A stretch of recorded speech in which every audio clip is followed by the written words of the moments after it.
Everybody started looking at their plate and they were like, I think this is maggots. New video tonight shows insects crawling around students' food at a Monroe County middle school. The video was taken at lunch today, just hours before the cafeteria passed its health inspection.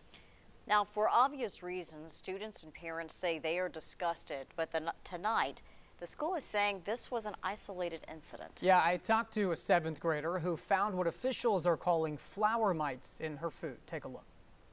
When 7th grader Madison Smith sat down for lunch at Madisonville Middle School, It was a 1 scoop of granola bar.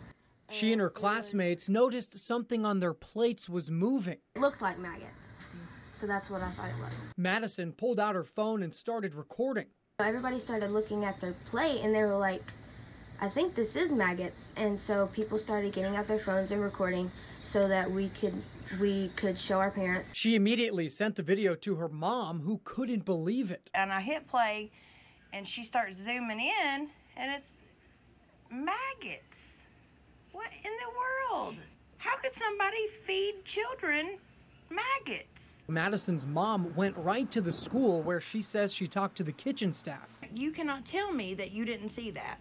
In a statement from the Monroe County Director of Schools, Tim Blankenship said in part, "We strongly believe this is an isolated incident. Our cafeteria employees have checked all stock to ensure there's no more affected bags to prevent any future concerns." The latest health inspection also happened this morning, unrelated to this incident, and the cafeteria received a score of 97. The director of schools says flower mites were discovered in a bag of granola that was still sealed in original packaging and had just been opened at lunch, and only 2 to 3 students reported it. I feel like I can't trust the school with my child.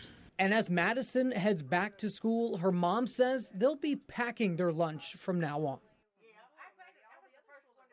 Now, school officials do say that food safety is their top priority, and they'll continue to monitor all of their procedures to make sure this doesn't happen again. Beth, will send it to you.